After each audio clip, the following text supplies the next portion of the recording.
bienvenue dans la prochaine vidéo sur les types de capteurs. Ceci est la troisième partie du 13e chapitre de Crystal Clear Electronics 2. Ne perdons pas plus de temps, allons-y directement. Nous avons mentionné à la fin de la dernière vidéo que nous allions continuer avec les capteurs de lumière. Les capteurs de lumière peuvent être divisés en deux grands groupes selon leur principe de fonctionnement. Un groupe utilise l'effet photoélectrique et l'autre groupe utilise l'effet thermique de la lumière, connu sous le nom de capteur thermique de lumière. L'effet photoélectrique est un processus dans lequel des électrons sont émis par un matériau lorsqu'il est exposé à la lumière.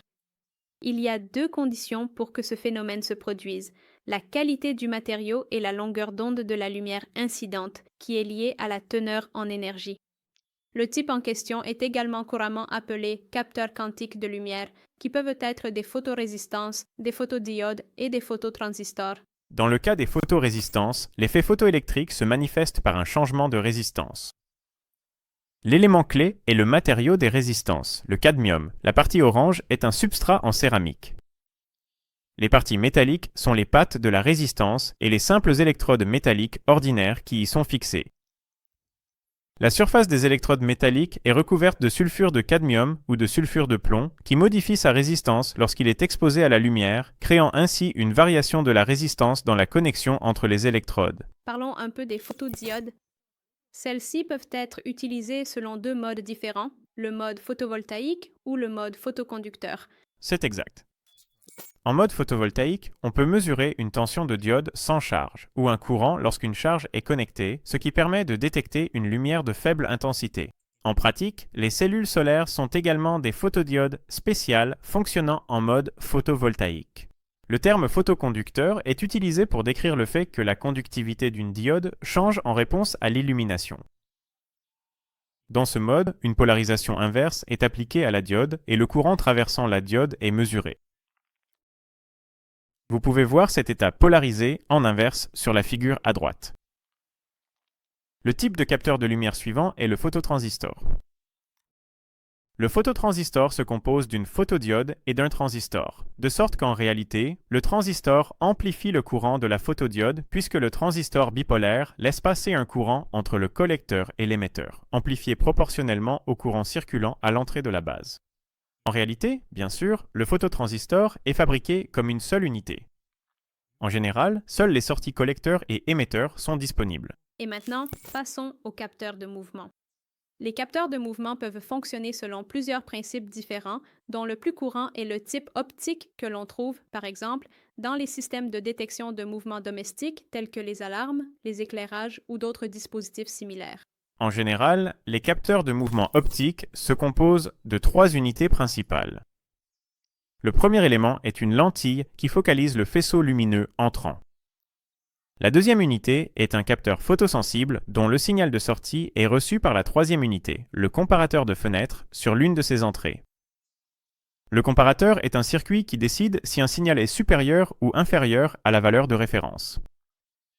Le comparateur de fenêtre décide à son tour si son entrée se situe dans une plage de signal spécifié, c'est-à-dire une fenêtre.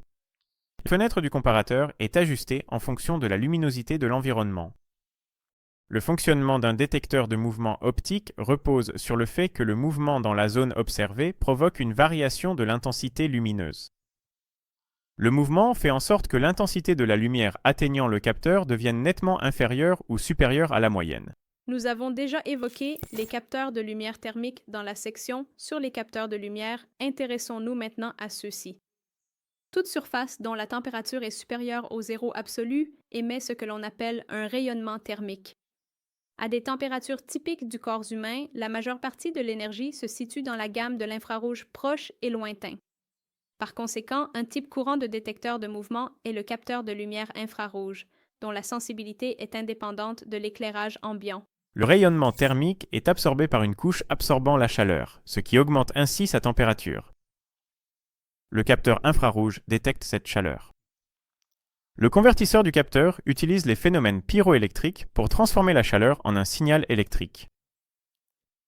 La propriété essentielle des cristaux ayant des propriétés pyroélectriques est qu'ils sont électriquement excités par le flux de chaleur.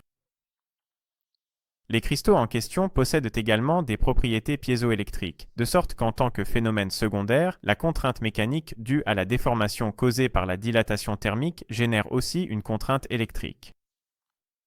Par conséquent, la tension mesurée aux bornes des électrodes est la somme des deux tensions. En restant sur le sujet de la température, parlons des instruments qui nous permettent de mesurer la température. Je voudrais passer en revue 3 types de capteurs thermométriques, résistifs, à base de semi-conducteurs et thermoélectriques. Le cœur d'un capteur résistif est une résistance dont la valeur dépend fortement de la température. La mesure de la température peut ainsi être ramenée à une mesure de résistance. Les capteurs résistifs peuvent également être divisés en 3 grands groupes, selon la façon dont leur résistance varie avec la température. Si la variation est presque linéaire, alors on parle d'un capteur de type RTD, c'est-à-dire un détecteur de température à résistance. Si la résistance diminue lorsque la température augmente, il s'agit d'un capteur NTC, c'est-à-dire à coefficient de température négatif. Et si la résistance augmente avec l'augmentation de la température, notre capteur est un PTC, ce qui signifie coefficient de température positif. Les caractéristiques statiques de ces types sont illustrées dans cette figure. Les caractéristiques dont nous venons de parler ne sont valables que dans une certaine plage de température. Cela est clairement montré dans la figure ci-dessous pour le capteur PTC car la résistance diminue avec l'augmentation de la température au début de la plage.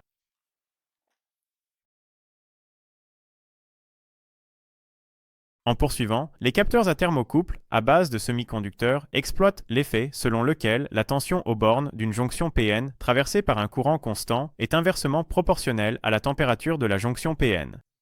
Un avantage majeur de ce type de capteur est qu'il peut être fabriqué grâce à la technologie des circuits intégrés, ce qui permet, par exemple, de mesurer la température des cœurs de processeurs. Enfin, et non des moindres, le troisième groupe utilise les phénomènes thermoélectriques pour mesurer la température. Le principe de ce phénomène est que, lorsqu'on relie électriquement deux matériaux de nature différente et que l'on maintient les points de contact à des températures différentes, une tension peut être mesurée entre les contacts, comme vous pouvez également le voir à l'écran. Ce principe peut être utilisé pour fabriquer un capteur de température relatif. Les deux types mentionnés précédemment sont des capteurs absolus. En général, les multimètres qui mesurent la température utilisent également ce phénomène. Il convient également de mentionner le thermomètre infrarouge sans contact. Celui-ci mesure le rayonnement thermique des corps, pour lequel on peut utiliser par exemple une photodiode, un capteur pyroélectrique ou même un capteur thermoélectrique bon marché de petite taille. Après avoir parlé de la température, parlons brièvement du fonctionnement de la mesure de l'humidité. Nous mesurons généralement l'humidité relative avec nos instruments. Elle indique le pourcentage d'eau présent actuellement par rapport à la valeur maximale que l'air peut contenir sans condensation, à pression et température constante. Deux types courants d'hygromètres mesurant l'humidité relative fonctionnent selon le principe résistif ou capacitif. Les deux capteurs reposent sur un matériau hautement absorbant qui retient l'humidité présente dans l'air. Un capteur résistif mesure la variation de résistance du matériau absorbant. Dans le cas d'un capteur capacitif, le matériau absorbant sert de diélectrique entre les plaques d'un condensateur. Pour cette raison, une variation de la teneur en humidité du diélectrique entraîne une modification de la capacité, qui peut être facilement mesurée. Cette figure montre la construction du capteur de mesure d'humidité utilisé par la suite. Il convient de noter que l'une des plaques est poreuse, ce qui signifie qu'elle contient des trous microscopiques permettant au diélectrique d'absorber l'humidité de l'air. Y a-t-il autre chose à aborder? Non. Nous avons couvert tous les capteurs importants. Dans la prochaine vidéo, nous passerons de la théorie à la pratique et nous vous montrerons que ces capteurs fonctionnent non seulement en théorie, mais aussi en pratique. D'ici là, à bientôt. Au revoir.